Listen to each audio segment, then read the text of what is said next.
saya Kasdan Kasya Ayu dengan NIM 233141078. Dan ini teman saya. Saya Kusnia Zulfa dengan NIM 233141084. Dan itu teman saya. Hai, saya Muna Rohmula Aziza dengan NIM 233141086. Dan ini teman saya. Dari Santa itu dengan NIM 233141081. Dari kami kelompok 7.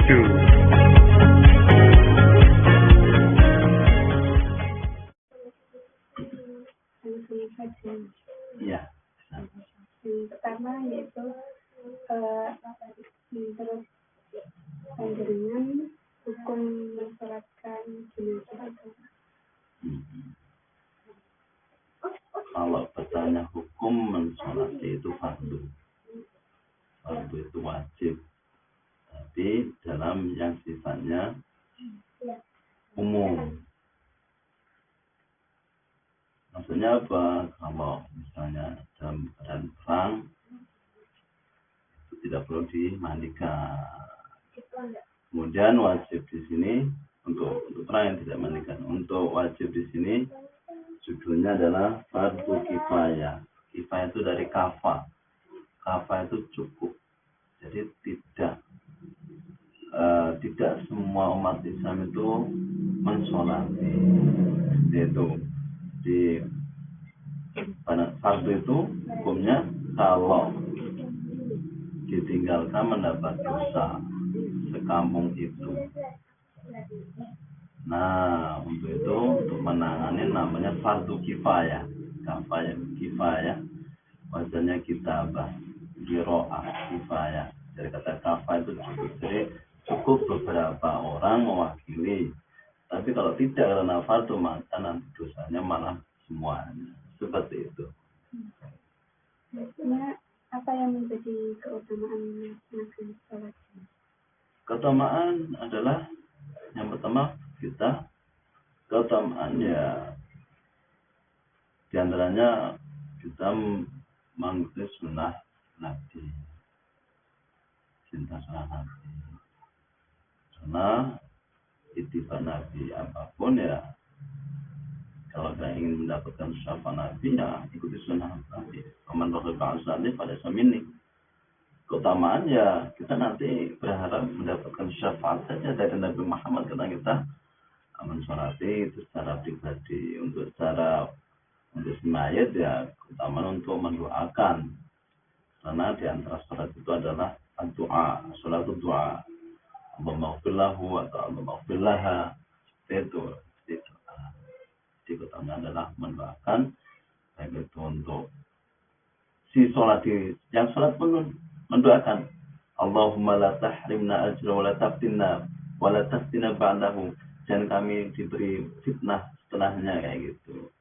Waghfir lana, jangan ambillah kami walahu atau walaha. Itu keutamaan manfaatnya. Itu. Keutamaan melaksanakan sholat. Keutamaan adalah yang pertama keutamaan ya diantaranya kita mengikuti sunnah Nabi, cinta sunnah Nabi. Karena ittiba Nabi apapun ya, kalau kita ingin mendapatkan syafaat Nabi ya ikuti sunnah Nabi. Aman rohibah asali pada samini. Keutamaan ya kita nanti berharap mendapatkan syafaat saja dari Nabi Muhammad karena kita mensolati itu secara pribadi. Untuk semayat ya keutamaan untuk mendoakan. Karena di antara salat itu adalah doa, salat itu doa. Allahumma ghfirlahu atau Allahumma ghfirlaha. Itu. Jadi keutamaan adalah mendoakan baik itu untuk si sholat yang sholat pun mendoakan Allahumma la tahrimna ajra wa la taftinna wa la taftina ba'dahu. Jangan kami diberi fitnah setelahnya kayak gitu. Waghfir lana, dan amrina kami walaha itu manfaatnya itu. Artinya apa yang menjadi syarat utama untuk melaksanakan sholat jenazah? Syarat utama untuk si mayit ya ada yang disolati ya, atau tidak ada solati, mendengar kabar sholat ghaib, jadi bisa ghaib. Sholat ghaib itu mendengar kematian kemudian bisa mensolati karena sebab penghormatan seperti itu. Kemudian apa tadi Mbak Dina?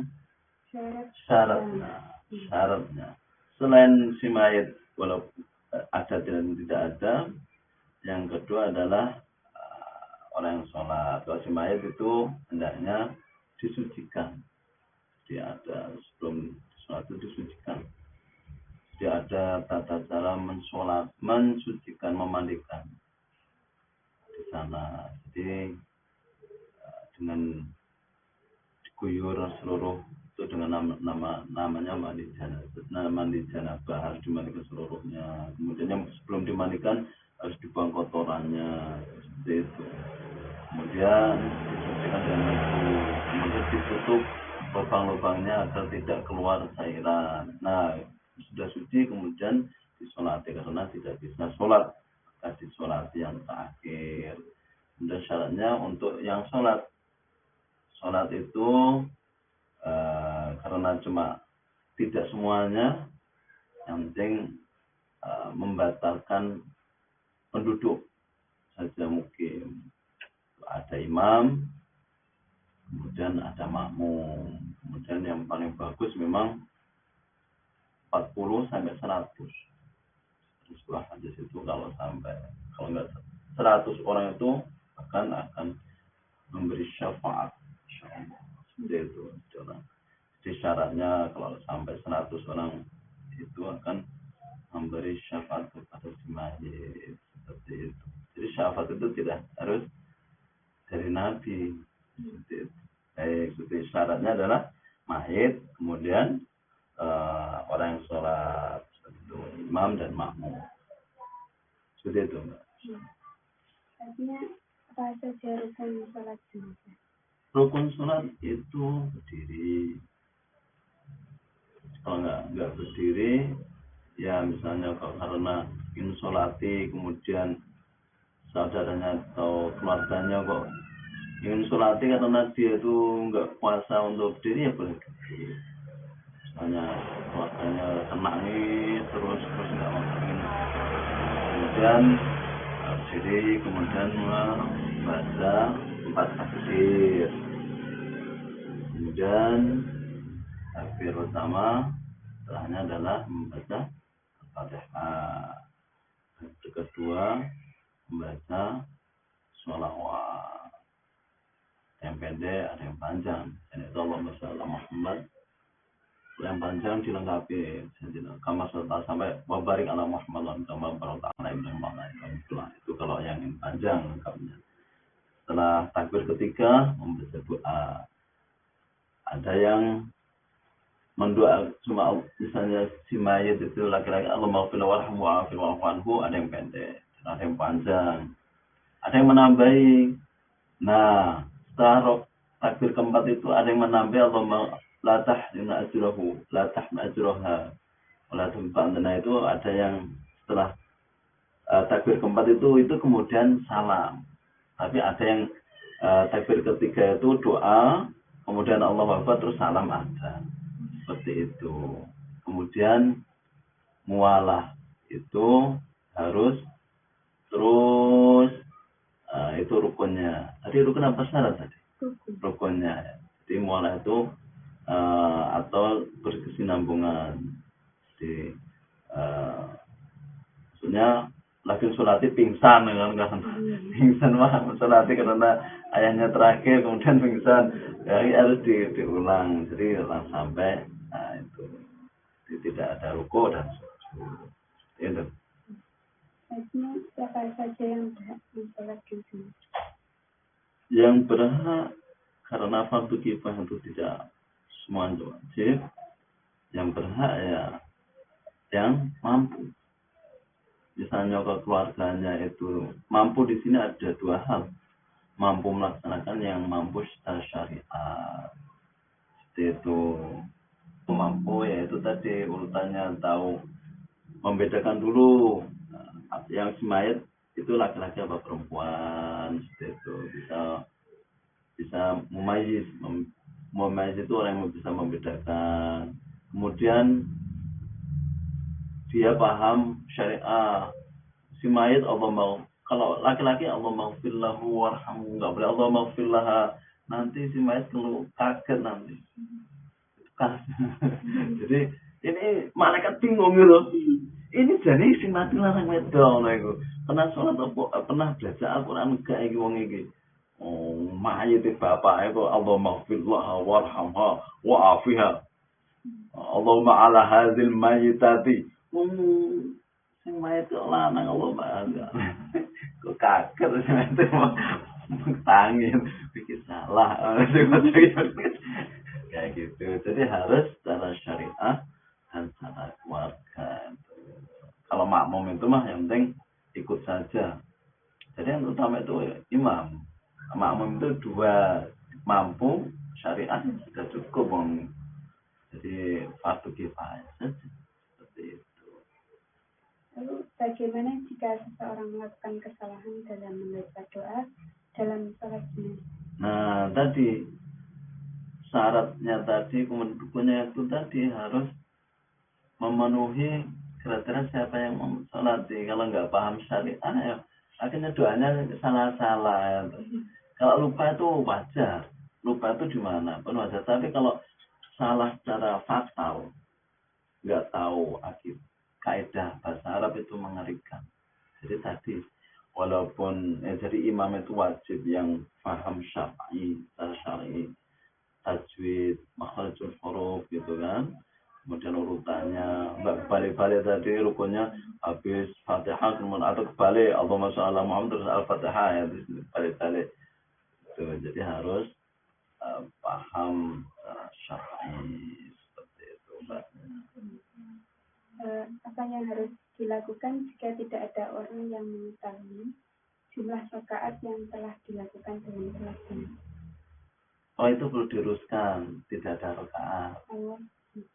Rakaat itu takbir, rukuk, sujud, i'tidal, kembali lagi takbir, itu namanya rakaat. Jadi tidak ada rakaat, itu pertanyaan nanti harus dihapus. Itu pertanyaan jenengan dari dosen itu. Jadi, nah itu kalau nanti, kalau tidak, maka tadi pertanyaan sebelumnya, bagaimana kesalahannya? Yang pertama harus paham syar'i dulu. Ini kok ujuk-ujuk ada yang ruku ini, waduh. Katanya takzim nggak boleh, nggak ada. Oh, sujud ruku itu tidak boleh, hanya Allah sujud itu untuk Allah, gitu kan. Jadi tidak ada. Jadi dipahami dulu, rakaatnya nanti dibuang. Jadi kalau kesalahan, jadi kalau sudah yang dipilih tadi syarat, kemudian sebaiknya itu ya yang paham syariah. Jadi kemungkinan lupa yang tadi, bagaimana kalau lupa? Ya lupa nggak apa-apa, lupa manusia. Tapi kalau sudah yang paham syariah ya sedikit sih. Ya cuma Allahu Akbar, Al-Fatihah, sholawat, atau lupa karena takut ya. Ini yang mati ini penjahat. Atau lupa, maka di sini tadi harus syariah tahu, Mbak. Di dalam nggak tahu syariat. Sholat kalau perempuan itu di mana? Imam, posisi imam. Di kepala. Nah, ya terus kepala sama sih. Nah ini. Kepala. Nah, cara mengingatnya kayak gini, Mbak. Cara mengingatnya simpel kan, dan tadi masih bingung kepala apa perut, perut atau kepala, akhirnya memutuskan kepala. Salah. Saya kasih tahu cara mengingatnya.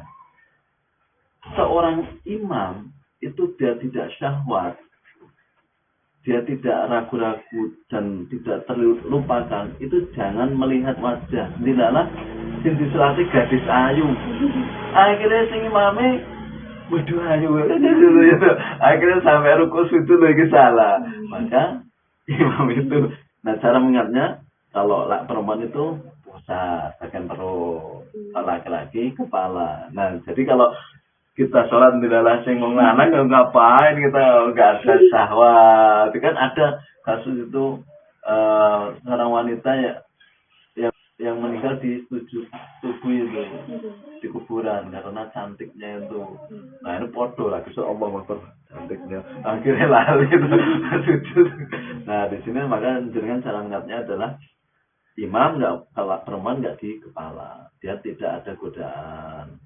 Wah itu ayu kayak gitu kan ada yang dibuka kayak gitu Mbak. Selanjutnya, apa hukumnya jika seseorang meninggal dunia di luar kota dan jenazahnya dibawa pulang untuk dimakamkan? Ya kasusnya seperti kemarin di luar kota, rumahnya itu Semarang, kemudian matinya di Solo, rumahnya di sini. Bagaimana hukumnya? Dimanapun boleh. Haji matinya di Mekah nggak boleh dipakai Indonesia, nggak ada cara langsung dikuburkan di sana. Nggak usah. Wah makanya kalau ada orang haji pasti nangis-nangis, jangan-jangan meninggal di Mekah tanah suci. Boleh saja. Nah kemarin kasusnya adalah meninggalnya di Solo, makamnya di Semarang, tinggalnya di sini. Terus dia diistilahkan sebentar di sini. Bagaimana orang-orang yang tanya kepada saya, gimana Pak Gun, kok nggak disuci? Maaf, kita tanya dulu keluarganya. Yang berhak itu keluarganya. Kalau jenengan sesama putri itu yang memandikan, yang bisa menjaga kan di sana wal minal fitnah. Walaupun bang janganlah kami beri fitnah setelahnya.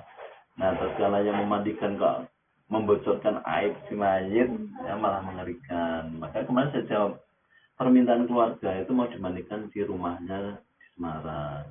Itu ya nggak apa-apa.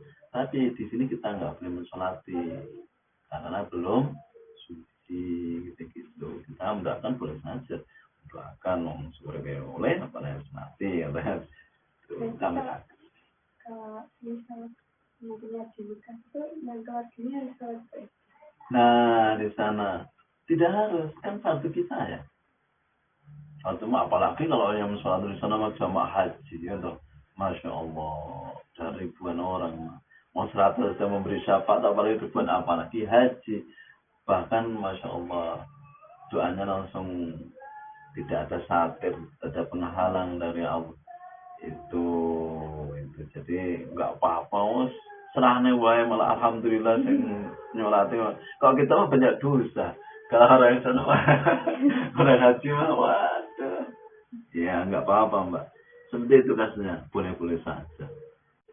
Nah apalagi yang kasusnya itu misalnya tertimbun atau banjir Mbak. Banjir kan misalnya kebanjiran itu meninggalnya di sini, banjirnya ketemunya di Semarang, terus nggak punya identitas. Loh kok saya menemukan mayat ini? Terus gimana ini? Masa ini pengumuman itu menyusuri sungai nggak mungkin, ya udah langsung kalau mudah-mudahan Islam dimandikan gitu, nggak apa-apa dimanapun punya Allah gitu. Kalau misal orang yang meninggal itu karena bunuh diri itu bunuh diri ya itu disolati, fardu kifayah. Kalau dia Islam, maaf ini kita konteksnya Islam ya, daripada nanti kalau nggak disolati misalnya gini, dilalah ini kasusnya. Kemarin itu ada Gus Bahar, mungkin pernah melihat Gus Bahar. Gus Bahar seperti ini, dia tetap mensolati karena dengan doa masa diterima hanya Gusti Allah. Itu dari saya. Yang kedua, kalau nggak sampai disolati, mosok Islam nggak disolati, dilalah nyolati wong sing mabuk-mabuk, solate kalau musik-musik gitu, malah tambah dosa ya bungku. Nggak musik kalau mabuk-mabuk, minum-minum, nggak bisa. Ya wes mencuri, sebenarnya pernah mau la ilaha illallah, bunuh diri. Mungkin yang pernah mau la ilaha illallah, pernah sholat men. masa memang sih nanti dia akan mengerikannya itu hanya Allah saja nanti. Karena fardu kifayah ya yang mau saja. Yang penting menggugurkan daripada satu daerah itu dosa semua ya udah. Yang kedua daripada yang mensolati orang mabuk. Yang ketiga kemanusiaan, kok kucing yang nggak bisa sholat langsung pendem karena sendiri. Seperti itu Mbak. Jadi ya yang ikut saja. Karena tidak ada hukumnya orang mensolati nanti ngomong mabuk kok sing nyolati kayak gitu. Itu Mbak. Apakah ada bacaan tertentu untuk mensolatkan bayi? Bacaan untuk bayi ya tidak ada, meskipun dia belum punya dosa tidak ada bacaan khusus ya. Kalau dia tergantung jenis kelamin Allah maghfirlahu atau Allah maghfirlaha saja ya, cuma kayak gitu saja. Itu aja cuma pendek kok. Ada yang pendek tadi Allah maghfirlahu warhamu wa'afi wa'afanu, cuma 4 kata. Yang pertama kan Fatihah, sholawat, doanya pendek, terus salam sudah. Kayak gitu. Memang ada yang supaya sesuci yang rasa disolat itu pada sama dengan orang bunuh diri tadi ya toh. Bunuh diri disolat. Ya bodoh bayi serong 8 atau saulan mati. Sesuci Bang, rasa disolati ya enggak ya, tetap disolati dulu. Saya mensolati khasnya anaknya siapa ya Pak? Ada itu lahir di Boyolali. Pak Kun ini minta tolong sekalian ini disolati.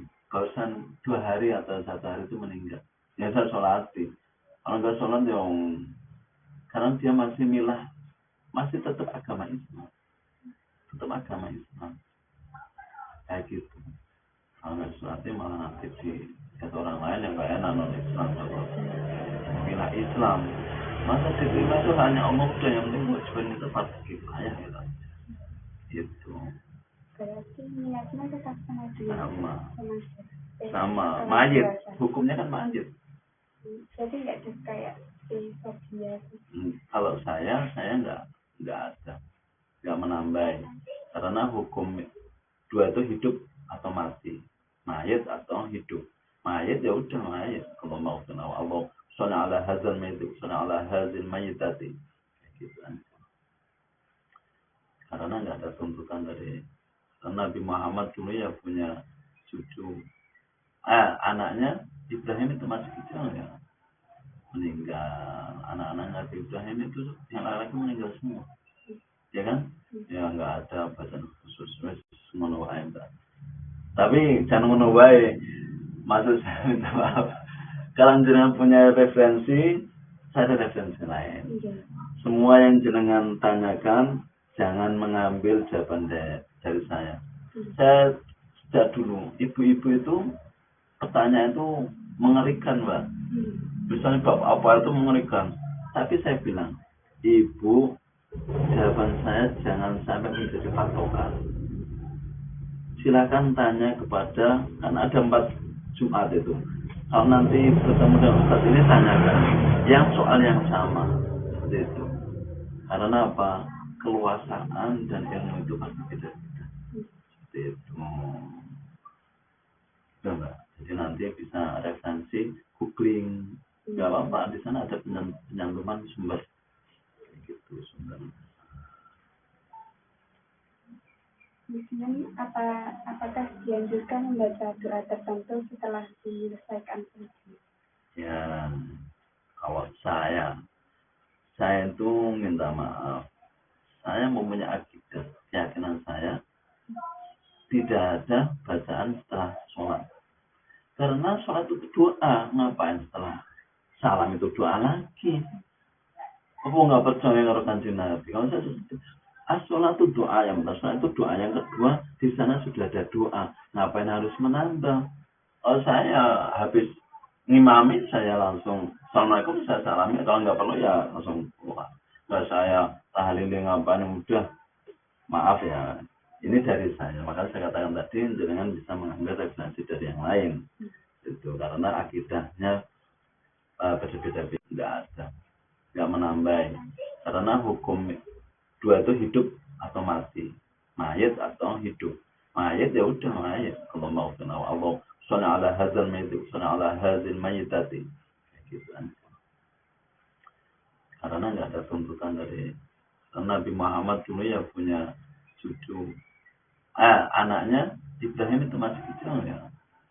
Meninggal. Anak-anak Nabi Ibrahim itu yang laki meninggal semua. Ya kan? Ya nggak ada badan khusus wes ngono wae. Tapi jangan ngono wae. Maksud saya minta maaf. Kalau jenengan punya referensi, saya ada referensi lain. Semua yang jenengan tanyakan jangan mengambil jawaban dari saya. Saya sejak dulu ibu-ibu itu pertanyaan itu mengerikan, Mbak. Misalnya bab apa itu mengerikan.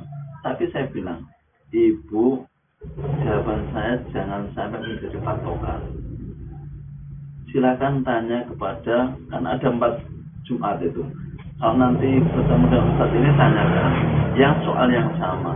Seperti itu. Karena apa? Keluasaan dan ilmu itu pasti beda-beda. Seperti itu. Mbak. Jadi nanti bisa referensi, googling. Nggak apa-apa, di sana ada penyantuman sumber. Gitu, sumber. Kemudian apakah dianjurkan membaca doa tertentu setelah menyelesaikan puasa? Ya, kalau saya itu minta maaf. Saya mempunyai akidah, keyakinan saya tidak ada bacaan setelah sholat. Karena sholat itu doa, ngapain setelah salam itu doa lagi? Aku nggak percaya kalau Kanjeng Nabi. Kalau saya sholat itu doa yang benar, sholat itu doa yang kedua, di sana sudah ada doa. Ngapain harus menambah? Kalau saya habis ngimami, saya langsung assalamualaikum, saya salami. Kalau nggak perlu ya langsung keluar. Nggak saya tahlilin ngapain, udah maaf ya. Ini dari saya. Makanya saya katakan tadi, jangan bisa mengambil referensi dari yang lain. Itu karena akidahnya berbeda-beda. Karena mbaknya tanya kepada saya saja seperti itu. Karena di dalam sholat itu sudah mengandung doa. Jadi nggak perlu doa setelahnya. Ya udah, nanti malah kesuwen. Langsung diberwai. Lagian satu kifayah, cukup 3 orang yang sudah. Tata cara yang pertama yaitu niat. Niat sholat jenazah bagi mayat laki-laki yaitu usolli ala hadal mayyiti arba'at takbiratin fardhu kifayatin. Kalau sebagai imam berarti imaman, tapi kalau sebagai makmum yaitu makmuman. Lalu dilanjut rakaataini lillahi ta'ala. Kalau niat sholat jenazah bagi mayat perempuan yaitu usolli ala hadzihil mayyitati arba'at takbiratin fardhu kifayatin imaman au makmuman rakaataini lillahi ta'ala. Bedanya niat sholat jenazah bagi mayat laki-laki dan mayat perempuan dalam kata hadza dan hadihi. Kalau hadza itu untuk laki-laki dan hadihi itu untuk perempuan. Bismillahirrahmanirrahim. Alhamdulillahi rabbil alamin. Ar-Rahmanir-Rahim. Maliki yaumiddin. Iyyaka na'budu wa iyyaka nasta'in. Ihdinas siratal mustaqim. Siratal ladzina an'amta 'alaihim ghairil maghdubi 'alaihim waladdallin.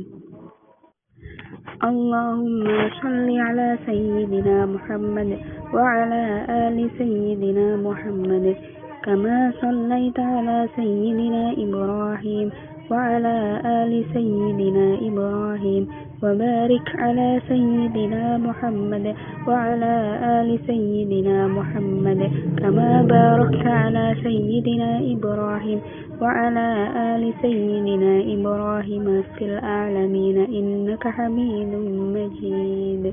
Pada saat bacaan sholawat atau takbir yang kedua, kita bisa membaca sholawat yang panjang atau pendek. Contohnya yang pendek itu Allahumma sholli ala Muhammad wa ala ali Muhammad, itu sudah cukup. Tergantung pada keyakinan masing-masing.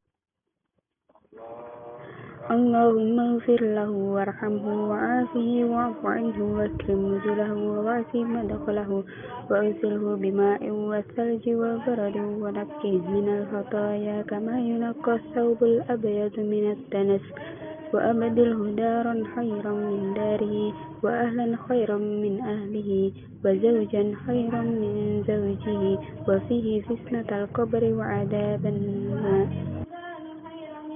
Kalau perempuan, kita mengganti domirhu itu menjadi ha, yaitu Allahumma firlaha warhamha wa'afiha wa'fu anha wa akrim nuzulaha wa wa'si madkhalaha wa ghasilha bima'in wathalji wa baradin wa nakkih min al-khataya kama yunaqqa thawbul abyad min ad-danas wa abdilha daran khairan min dariha wa ahlan khairan min ahliha wa zawjan min khairan min zawjiha wa fihi fitnatal qabri wa adzaban nar.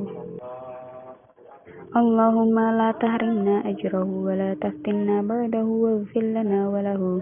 Kalau untuk perempuan, Allahumma la tahrimna ajraha wa la taftinna ba'daha waghfir lana wa lahu.